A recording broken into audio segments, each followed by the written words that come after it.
Blessed day, guys, and peace be upon you today.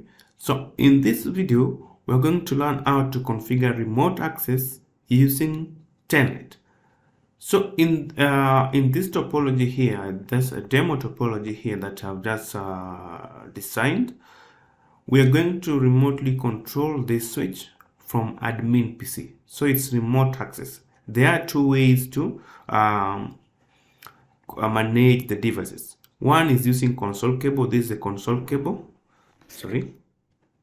So this is the console cable. This one. Okay. You can console to this switch directly. Then you plug into RS-232. You come to switch and you plug into console. Okay. And you come to your PC. You come to desktop. You come to terminal. And finally, you just click OK without any modification here. And you obtain the switch interface from your PC user one. Okay. So today we are going to do remote access using Telnet. Okay, there are two ways to remotely manage the devices. We can use SSH or Telnet. So SSH is a secure version of Telnet. Okay, but in this case we're going to use Telnet. Then in the next video we're going to learn how to configure SSH. So without any further ado, let me open the Google spreadsheet and inform you that today we are going to handle remote access using Telnet. Alright. So basically, as I have explained, that Telnet is used to remotely manage the device. So from this PC, we are going to manage this device. Okay. Let's assume this is our desk and this device is located maybe in block F and this is block A. So we can remotely manage this device without physically going here. Okay. All right. So I have highlighted steps that we're going to follow to achieve our objective today. So remote access using Telnet config guides. All right. We draw the necessary topology, decorate, and comment. So as you can see, no configuration yet. I've just drawn the diagram. You can see this is the router. This admin PC, this is a remotely controlled switch, user 1 and user 2. Okay, so this is the network on this side, the network on this side, and you can see the first PC is connecting to the router gig 00 and the switch is connecting to the router gig 01. Okay, gig 01. Okay, all right. So the next step tells us that we should assign IP addresses to the router and host devices. So we are going to use this network to assign this interface and the PC. This network to send this interface and the computers. So without wasting much time, I'll just click on the PC, come to desktop IP configuration, and it's 192.168.1. Let's give this one 1.10. Okay, and I come here and paste. Then the default gateway will be 1.1. Okay, the default gateway of this PC should be IP address of this interface gig 00. Okay. So let's go to the other PC before we can configure default gateway. Okay, so this one should be 2.10, 2.20. Okay, then I will come later and configure default gateways. 2.1. Default gateway of these computers should be the IP address of this interface gig 01. Okay, and I will make gig 01 to have 2.1. That's why you can see the default gateway is 2.1, right? All right, so let's go here and make this one 1.1, this here 2.1. Okay, so you come to CLI and exit. So you just say interface gig 0/0 and you assign the IP address to be 192.168.1.1 with the subnet mask of 255.255.255.0 and you hit enter. And you can see, guys, it's red, meaning it's in shutdown state. It's down, so we need to turn it up. We just say no shutdown. Okay, no shut, that's all. Right, then we exit and we go to gig 01, this one gig 01. So interface gig 0/1. We assign it IP address of 2.1. Okay, IP address of 2.1. Then it's red. Let's turn it up. No shut. That's all. Exit. Alright, so we are done configuring this device here. We involved the router so that we can find the default gateway. We cannot remotely manage a device without a default gateway. So that's why we have the router here. Okay. All right. So the next step tells us that we should configure management IP address and default gateway on the switch. Right. So I can remember we did that earlier here. Set management IP address on the switch. Okay. So we're going to do it again. How to set management IP address on the switch. So we just click on the switch. We come to CLI and enable config. Okay. Then how do we set management IP address? We said that there's all ports in a switch belongs to VLAN 1. Okay. So we set the management IP address to interface VLAN 1. So we just say interface VLAN 1.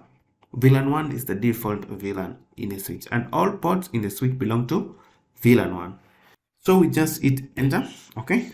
The second thing we do as per entering the interface VLAN 1 is always in shutdown state. So we need to turn it up. Just say no shut. Okay. So it's up. We are still under interface VLAN 1.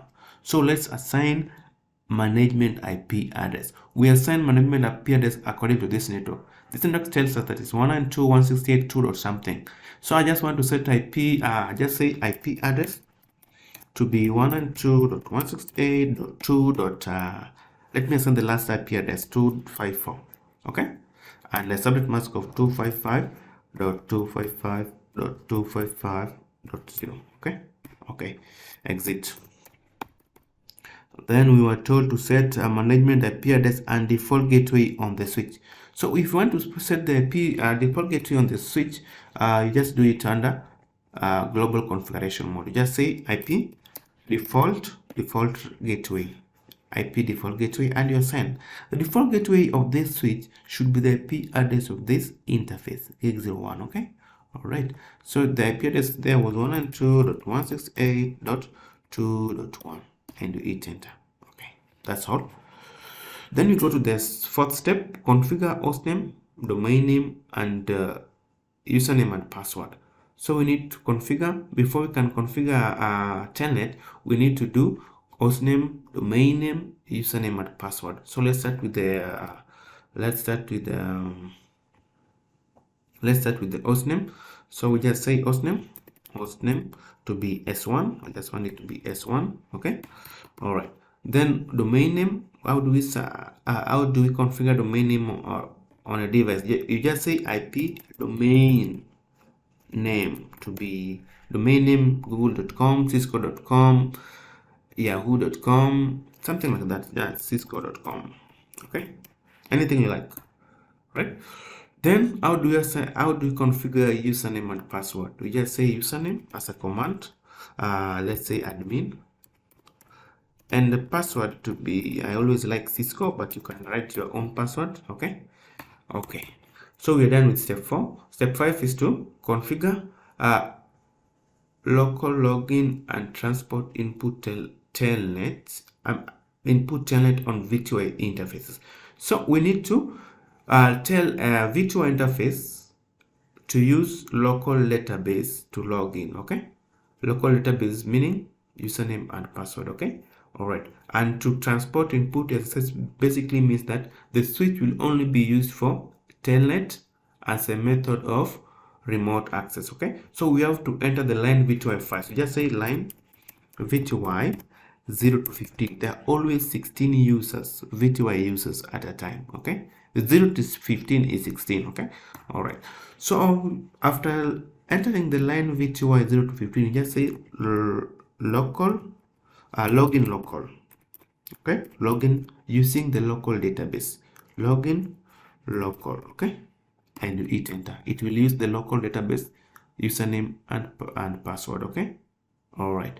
So the next thing is to make a telnet to be used as a method of remote access. You just say transport input telnet. Before that, let me just query. You see available options. We can allow all, we can deny all, you can use only SSH or Telnet. Okay, so in this case I'm going to choose Telnet. Okay, in the other case I will choose SSH, so just say SSH. Oh, sorry, we just say Telnet.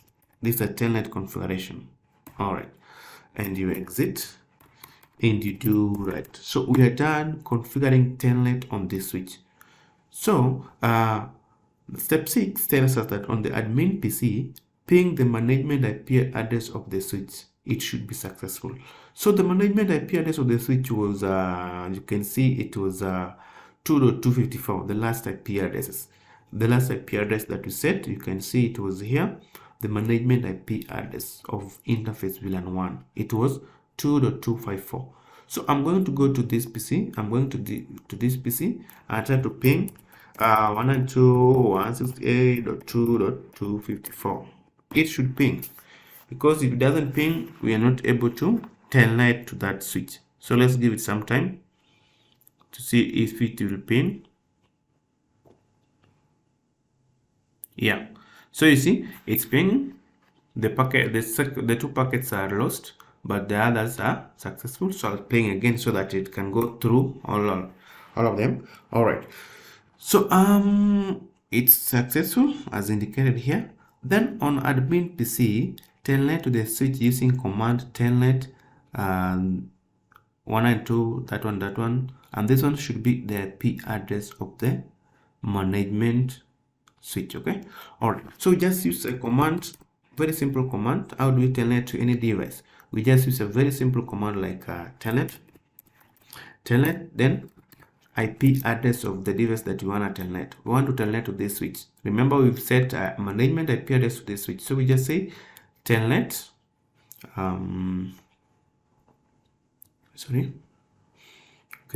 telnet to 192.168.2.254, the management IP address of the switch. Then you hit enter. Then you see we are being asked username. The username that we set, it was admin. You can remember the local database. Okay, then the password that we use was Cisco, small letter, lowercase, all of them. Then you hit enter. You can see we are in switch 1 from our admin PC. Remotely access the switch 1. So we can just say enable. Oh, no password set. So we need to go to this switch and set enable password. I forgot to write that. We should always set enable password here. Enable password. Sorry. Enable password. So I just go to this switch and say enable password to be Cisco also. Good. So do that. I'll come back to the PC and exit. So we are back to the C directory. So let's telnet again. This was the command telnet. Username was admin, password is Cisco, lowercase. Then when you say now enable, you can see the first time we did it, no password set for enable, privilege exec mode. Now we find the password here as Cisco. Okay, now show start. You see all of what we could configure on the switch are here. So guys, this is a very, very simple way to configure telnet on the switch, and I have highlighted all the steps that we need to follow to configure telnet on a switch.